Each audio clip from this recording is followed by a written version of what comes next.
Hello friends, competitive classes by Barkha में आपका बहुत बहुत स्वागत है। अभी हम कंप्यूटर अवेयरनेस पार्ट 9 पढ़ेंगे, जो कि आपके अलग अलग एग्जामिनेशन में आपकी हेल्प करेगा। कंप्यूटर अवेयरनेस सेक्शन में आपकी हेल्प करेगा। अगर आपको सिर्फ इसका कंटेंट देखना है, अगर आप सिर्फ इसको पढ़ना चाहते हैं, आप इसका वीडियो नहीं देखना चाहते हैं, तो आप बरखा.net पे आप पार्ट 9 पे चले जाइए। कंप्यूटर अवेयरनेस पार्ट 9 पे चले जाइए। आपको वहां पे ये कंटेंट मिल जाएगा। जो भी इस वीडियो में दिखाया जा रहा है उसका कंटेंट आपको वहां मिल जाएगा। तो आइए शुरू करते हैं। What is the shortcut key to display save as dialog box in MS Word? MS Word में save as dialog box display करने के लिए कौन सी फंक्शनल की है? वो है F12। ये फंक्शनल की है, ये शॉर्टकट की भी है। Next, the internet service that provides a multimedia interface to available resources is called. वो इंटरनेट सर्विस जो कि प्रोवाइड करती है मल्टीमीडिया इंटरफेस को, वो होती है world wide web. Next, which of the following is an audio input device? Audio input device इनमें से कौन सी है? Microphone. Microphone audio input device, यानी कि हम उसमें बोल सकते हैं और वो हमारी आवाज को रिकॉर्ड कर सकता है। ऑडियो इनपुट डिवाइस है। MIDI कीबोर्ड, ये भी ऑडियो इनपुट डिवाइस है। वेब कैमरा, वेब कैमरा ये हमारा वीडियो इनपुट डिवाइस है। Next, MICR is exclusively used in। MICR banking industry में यूज होता है, बहुत ज्यादा यूज होता है। और MICR की फुल फॉर्म भी आ जाती है मैग्नेटिक इंक करेक्टर रिकॉग्निशन। ये आप याद कर लीजिए, ये बहुत इंपॉर्टेंट है MICR। Next, which of the following is an object oriented programming language? Object oriented programming language इनमें से कौन सी है? जावा, C++ object oriented programming language है। ऑब्जेक्ट ओरिएंटेड प्रोग्रामिंग लैंग्वेज का मतलब क्या होता है? वो हर चीज को क्लासेस और ऑब्जेक्ट्स में डिवाइड कर देता है। मतलब ऑब्जेक्ट ओरिएंटेड लैंग्वेज हर चीज को, जो भी ग्लोब में चीजें हैं हमारे ग्लोबली, जो भी हम देख सकते हैं, सुन सकते हैं या कुछ भी है, उसको ये क्लासेस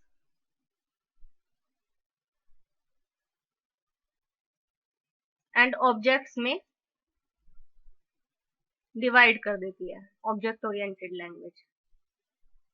तो आजकल जो है .NET, PHP, ये सब ऑब्जेक्ट ओरिएंटेड लैंग्वेज है। जो C हमारी प्रोसीजरल लैंग्वेज है और ये बहुत पुरानी लैंग्वेज भी है। Next question, dash is a virus that overwrites the file और a few part being replaced. एक ऐसा वायरस है, फाइल इन्फेक्टर्स ऐसा वायरस है जो कि फाइल्स को ओवरराइट कर देता है। अब वायरस है तो कुछ ना कुछ नुकसान करता है, वो ओवरराइट कर देता है फाइल्स को या कुछ पार्ट्स को रिप्लेस कर देता है, किसी किसी चीज से रिप्लेस कर देता है, उसे फाइल इन्फेक्टर्स कहते हैं। File infectors. Next, what kind of memory is static and non volatile? ऐसी मेमोरी बतानी है जो स्टैटिक भी है और नॉन वोलेटाइल भी है। जो भी कंप्यूटर में काम होता है उसमें या तो वोलेटाइल कंटेंट तैयार होता है या नॉन वोलेटाइल कंटेंट तैयार होता है। वोलेटाइल मतलब अगर पीसी टर्न ऑफ हो गया या उसमें 1 सेकंड के लिए भी मतलब पावर गया, अगर वो पावर नहीं आ रहा उसमें, तो जितना भी हमने डाटा सेव नहीं किया है जो टेम्परेरी मेमोरी में है वो सारा डिलीट हो जाता है। जबकि नॉन वोलेटाइल में जितना भी डाटा हमने सेव किया हुआ है सारा सेव ही रहता है। तो what kind of memory is static and non volatile? वो है ROM, random sorry read only memory. RAM होता है, वोलेटाइल मेमोरी है RAM, random access memory. Non volatile memory है रोम, रीड ओनली मेमोरी।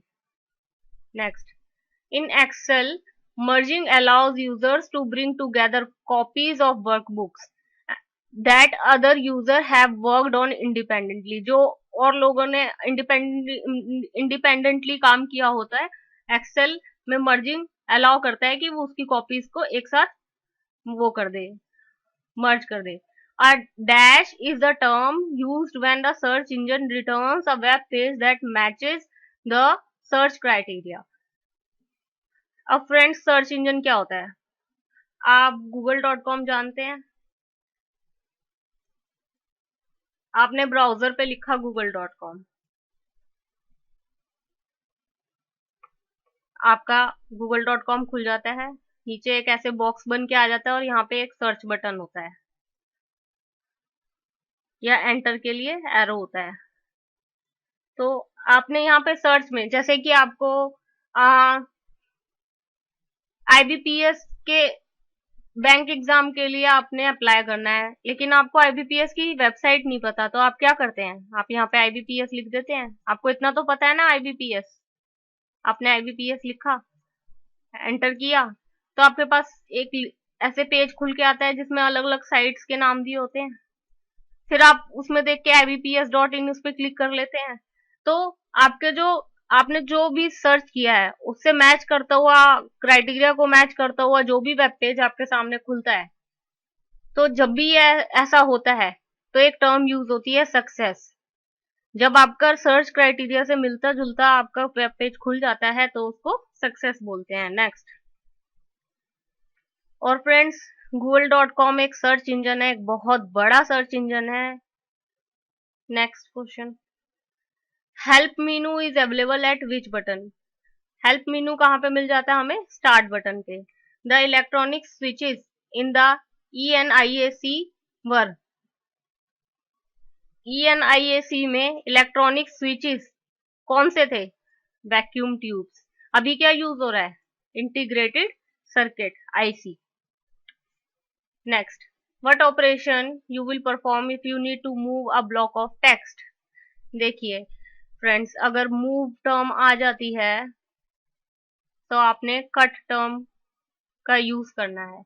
अगर आपको कहीं पे डाटा मूव करना है, आपने ये डाटा लिखा, आपको ये यहाँ से, ये आपका वर्ड खुला हुआ है, ये डाटा आपने यहाँ से ये अगले पेज पे मूव करना है और आपको ये डाटा यहाँ चाहिए ही नहीं, फिर तो आप क्या करेंगे? कट करेंगे इसे। Control x, control plus x, control x press करेंगे, ये डाटा यहाँ से कट हो जाएगा, लेकिन ये आपके क्लिप बोर्ड में सेव हो जाता है और जैसे ही आप पेस्ट करते हैं इसे यहाँ पे, जहां पे भी आपने करना है, तो वो क्लिप बोर्ड से सेव हो जाता है। तो मूव करने के लिए डाटा कट एंड पेस्ट।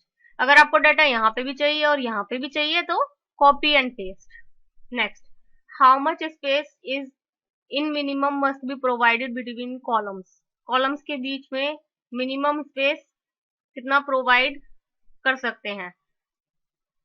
ये हमारे कॉलम्स होते हैं, कॉलम 1, कॉलम 2, कॉलम 3।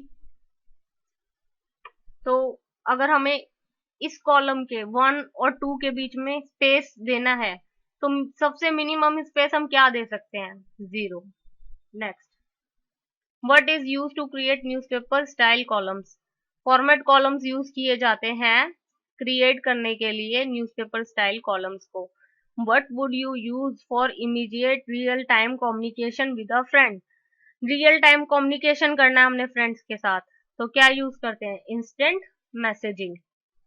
इंटरनेट क्या यूज करता है? Packet switching. Packet switching use करता है internet. Mouse, track ball, joystick, ये सब किस चीज के एग्जांपल्स हैं? आपका माउस क्या है? ये पॉइंटिंग डिवाइस, जहां मैं कर रही हूँ पॉइंट वहीं पे हो रहा है, तो पॉइंटिंग डिवाइस है, मतलब आप क्लिक करते हैं, पॉइंटिंग डिवाइस है ये। ट्रैक बॉल भी एक पॉइंटिंग डिवाइस है, जॉयस्टिक भी, जॉयस्टिक भी एक पॉइंटिंग डिवाइस है। तो ये सब क्या क्या है? ये पॉइंटिंग। जॉयस्टिक आपके मोबाइल फोन में साइड में एक स्टिक आती थी पहले, अभी भी कुछ फोन्स में आती है, जिससे आप सिलेक्ट करते हैं डाटा, तो वो ये जॉयस्टिक भी क्या है? Pointing device. नेक्स्ट फ्रेंड्स, आज की स्लाइड्स इतनी ही थी। अगर आपको टेस्ट देना है तो sourcecodeHub.com पर विजिट कर कीजिए, वहां पे ऑनलाइन टेस्ट का बटन क्लिक कीजिए, आपको कंप्यूटर अवेयरनेस का पेज खुल जाएगा, उस पर आप क्लिक कीजिए, आपके पास लिस्ट आ जाएगी कंप्यूटर अवेयरनेस की। आप जैसे आपने पार्ट 1 पे क्लिक किया तो आपके पास टेस्ट खुल के आ जाएगा। Name and email address fill कीजिए और फ्री में टेस्ट दीजिए। और अपनी प्रोग्रेस रिपोर्ट से पता लगाइए आपके कितने सही और कितने गलत हैं, और जो गलत होंगे आपके क्वेश्चंस उसका सही आंसर भी आप यहाँ से देख सकते हैं, आपके प्रोग्रेस रिपोर्ट में आएगा वो। तो thanks for watching this video. अगर आप नोटिफिकेशंस चाहते हैं मेरे नए नए वीडियोस के तो आप सब्सक्राइब कीजिए, और अगर आपको अच्छा लगा है ये वीडियो तो आप लाइक कीजिए। आप टेस्ट देना ना भूलिए, टेस्ट देने से आपकी प्रोग्रेस अच्छी हो जाएगी। बेशक यहाँ पे प्रोग्रेस रिपोर्ट खराब आ जाए, लेकिन आपकी रियल एग्जाम में प्रोग्रेस रिपोर्ट बहुत अच्छी रहेगी। Your success is our aim. Thanks for watching this video. Bye.